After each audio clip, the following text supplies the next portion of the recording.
I started an internship at a well-known German company in Munich a couple of weeks ago. And in this video, I'm going to share a little bit more about my career journey and experience so that you can also get an internship yourself. Now, internships are very important in Germany. I would say this is one of the best ways in Germany to increase your chances of employment. If you want to land a job later, relevant work experience in your field is much more important than grades. So the first question would be, where exactly can I find internship opportunities? When I started my process, I first looked into different job portals like LinkedIn, Glassdoor and Xing. And the best way to get a good overview of positions is to type in Praktikum plus the desired role plus the city and hit search in Google. As search results, you will get this nice overview, and from this you can access the different job portals to properly apply.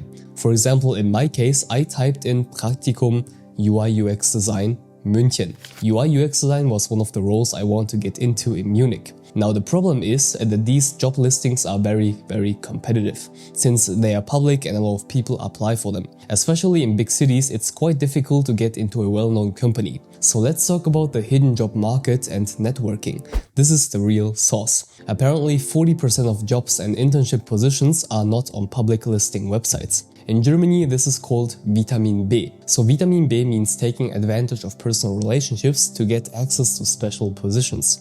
So for example, at my university in Munich, a lot of big companies, which are by the way partners of the university, they came to do exclusive events where me and the students of my faculty could directly talk to recruiters. There were BMW, Infineon, pretty big names in Germany. So it's always worth looking at your university's partner companies. Every university should have this. They usually have a good relationship, and building a network here is much easier because you can go through the university. Now, cold approaching other professionals on LinkedIn might work in some cases, but the best situation is that you meet someone in person and build a good connection with them. Another thing that happened was that professionals from big companies came to my university and they did lectures or workshops. And what I did was, after the session was over, I approached the person, started a conversation and asked more about the company. And this way I was able to get my foot into the door at certain companies like IBM, for example. And by any means, you don't have to be an extrovert to do this. I'm very introverted, but showing genuine interest in the person and company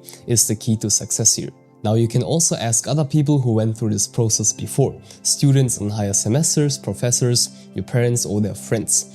Ask them about their experience, the location, the position, and if they can recommend certain steps. It's often the case that you know somebody who also knows somebody in the industry you want to get into. Now these people might not be able to directly give you an internship position, but you get a different perspective on the whole process. So during my process, I applied to 7 companies in total: BMW, KPMG, IBM, PwC, Audi, Siemens and Allianz. When I look back, 7 companies are actually not that much. I know other people who sent out 20 to 40 applications. I started searching about 6 to 7 months before the desired date. It's always good to be very early since unexpected things can happen, and in my case, they also happened. But let me tell you what the results of my application were. Well, I got a rejection 2 months later from BMW, KPMG invited me to an interview, and after that, they decided not to pursue my application any further. So basically, I got a rejection. I found both companies on LinkedIn, by the way. When it comes to IBM, I had a good connection at the company and I almost managed to secure an internship. The deal was almost done, but they suddenly told me that they weren't able to find a manager. It's sad, but things like this happen. This is perfectly normal and I don't blame anyone. PwC, instant rejection. Audi, also instant rejection. I didn't receive a reply after my application to Siemens, unfortunately. So there's one company remaining, and with Allianz, well, this was the most interesting case. So I applied for a role in UX design and conversion optimization online. A couple of days later, I got a call from Allianz, but from a guy in a different department, who told me that he liked my resume. We scheduled a simple interview call, and after that one conversation, I got the role. So at the moment I work at Allianz as a conversion analyst intern. Maybe you've heard of Allianz before. If I'm not mistaken, it's the 4th largest company in Germany when it comes to market cap. They focus on asset management and insurance. But let me quickly talk about the actual application process and the documents that I used. By the way, all my applications were in German. Now the most important documents are your CV and cover letter. Since all the roles I was applying to were similar, I didn't create a tailored CV. In every application I used the same CV. But I wrote a custom cover letter for each company. This is very important. Don't just copy and paste your text, but look at the description of the position and figure out how your past experience, projects or character traits can give you an advantage. And then really focus on them in the text. So let me give you a concrete example. One role I was applying for was in AI, and in the description they made it obvious that experience in artificial intelligence and in-depth knowledge about AI tools is very beneficial. So in my cover letter I talked about my past projects involving AI and my workflow with AI tools. A different role was about conversion optimization and UX. And in this case, I talked about how I focused on data and process optimization in my past projects. Now, after you submit the application, you might get invited to an interview. And for the interview process, be honest and be yourself. It's okay when you don't understand something. I'm not a job interview genius. I prepared myself well, researched the company, and thought about what value I could bring them. And to my surprise, they didn't ask standard questions like what are your strengths and weaknesses. Instead, they were much more interested in my portfolio and the projects I've done so far. So in this case, I realized that being able to directly show your skills in the form of experience or portfolio is really valuable. I mean, in the end, it's an internship. They don't have astronomically high expectations. They just want to see if you have the right mindset and the openness to learn and improve yourself in the company.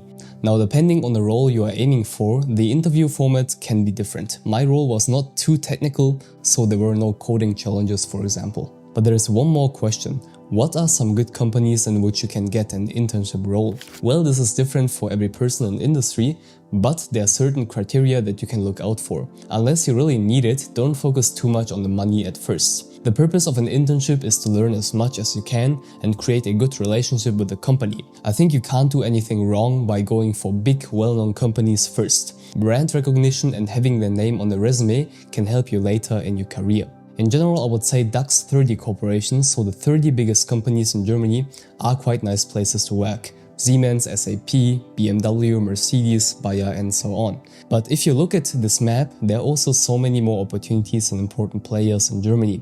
Getting into big international companies like Amazon or Microsoft is also nice because of the brand recognition. But I want you to keep in mind, rejections are normal. Don't get discouraged and take the rejection too personally. I also got rejected plenty of times. It hurts in the moment, but keep applying.